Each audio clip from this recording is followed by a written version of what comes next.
28 Years Later is the long-awaited sequel to the 28 Days Later franchise. This time we are following a father and son duo who live in a quarantine village. In the 28 years since the infected took over, it's been kind of peaceful and livable for this village until this father and son set off outside their village to gather supplies, encountering new infected and more dangerous problems than they could have dreamed of. And that's all. Pretty much any spoilers to you guys. This will be a spoiler-free review.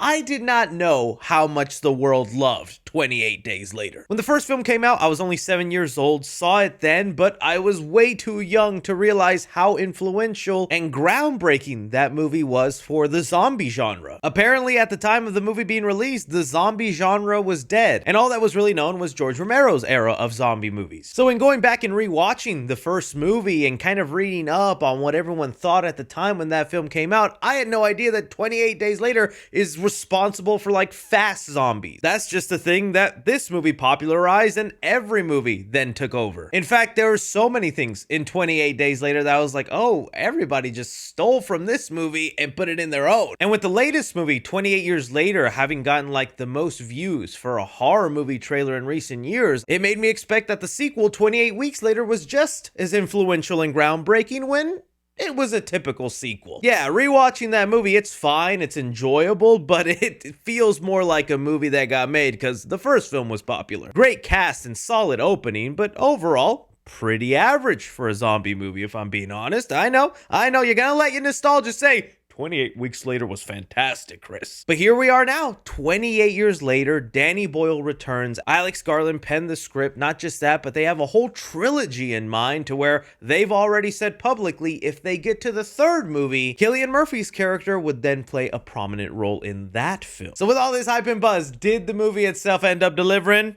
Let me tell you the good first. Overall, I think I'm gonna say yes, 28 Years Later does end up delivering a satisfying return back into the universe, although I think it's gonna be an unexpected return that a lot of people will end up being surprised with. 28 Years Later is gonna be one of those sneaky movies that painted a picture and set expectations for a certain kind of film, and when you go watch it, you're gonna get that for about 20-30 minutes, and then the movie ends up becoming something else. And that's something else I was not bothered with at all. I enjoyed this movie all throughout, and I was pleasantly surprised where things ended up going with this movie and how the story came about. I do think, though, there will be some people, though, not as fond of it, especially if you were somebody, let's say, like with Quiet Place Day One, and also found yourself a little mismarketed with that movie in that they painted the picture of something, then going to see it, you ended up getting a more deep, thought-provoking movie about embracing life and accepting death. I think 28 Years Later can be compared a lot to what A Quiet Place Day One ended up doing for that franchise. The characters in this movie I was really fond of. That's one of the things that kind of really disappointed me about 28 Weeks Later when I went back to rewatch that movie, is that the characters are very bland, just kind of there to serve the purpose of more zombie chaos. And 28 Years Later goes back to focusing on characters first and having this not just be an excuse to have another random zombie movie. Aaron Taylor Johnson plays a father named Jamie who's been preparing his son for the world that's out there. And I was really fond of their dynamic for the beginning of the movie. There was something kind of refreshing about not having to go through that whole cliche, repetitive story of the younger kid who just wants to already be an adult and beg his father, please, let me go out there. I'm a killer. I can do it. No, it's instead a dad who realizes he has to make his son do these things if he wants him to survive in this world, and the kid is hesitant. Alfie Williams, who plays Spike in the movie, is really the standout and MVP of the entire film. A lot of this movie is put on his shoulders, and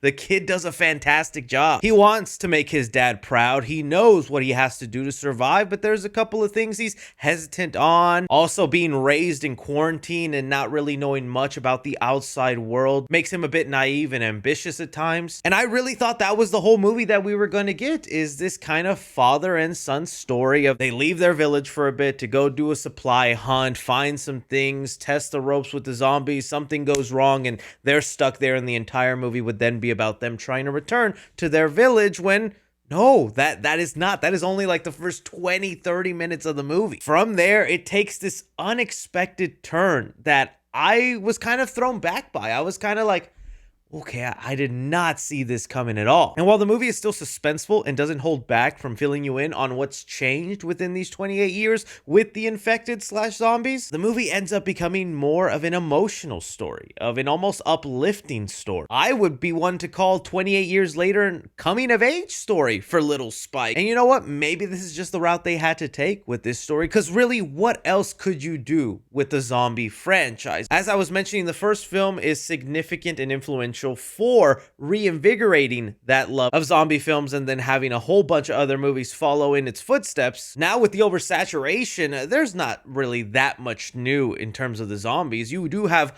updated zombies. They have things called alphas, which were just these like powerhouse giganto zombies with their schlongs swinging about. Oh, if you watch this in 3D, don't get slapped by one.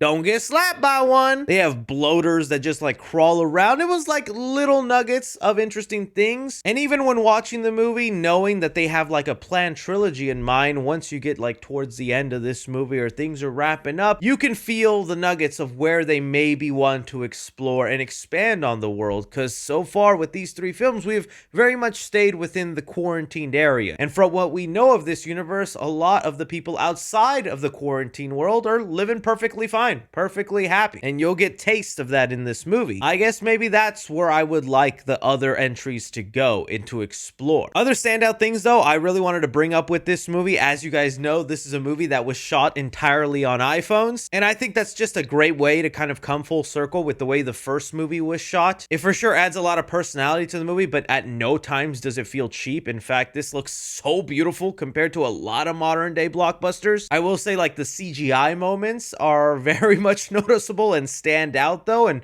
maybe that just has to do with things being filmed on iPhone cameras. But there's also a really unique thing this movie does multiple times that I much more preferred than what 28 Weeks Later tried to do. Because if you go back and watch that movie, they try some odd shaky cam quick editing style to match the chaotic energy of the first movie, and it ended up just making some scenes real horrible. In this one, Danny Boyle is experimenting, trying new things, and there's this like snapshot thing that does. You'll know it when you see it. It happens like 10 times throughout the movie, and each time it's pretty cool. Getting on some of my negatives though, I do think there will be a few people, just like with A Quiet Place Day 1, that leave this movie slightly disappointed because of the unexpected story route this film goes, how it trades in a lot of scares and horror for more emotional and character driven arcs. As much as I'm also loving the fact that they're planning a trilogy here, I think there are things they only give you a taste of that I would have loved explored more, but it feels like genuine setup for the next couple of movies. One of them in particular is Ralph Fiennes' character of Ian Kelson. He plays this doctor, and he was probably one of the most fascinating new characters in this world, and I just wanted to spend a little bit more time with him,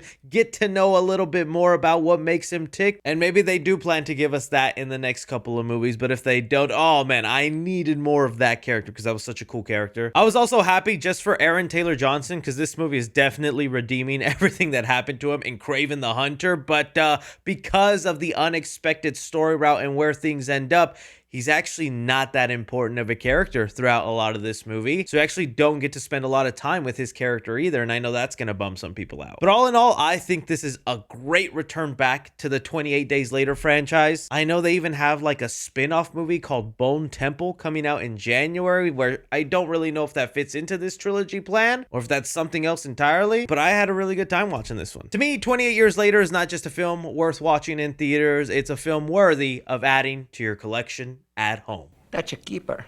Yes. I'm not gonna lie though, the last like 2-3 minutes really made me do like a whiplash thing of what just happened. I know who that character is because of the opening of the movie, but I don't get why the tone shifted so crazily in the last 2-3 minutes of this movie. But maybe we'll see in part 2 or 3 why that happens. That's another negative I did have. But anyways, guys, let me know what your thoughts are on 28 Years Later if you got around to watching it. Anything and everything, be sure to like, subscribe, follow me on Twitter at 3C Films or on TikTok at 3C Films. But as always, I'm Chris.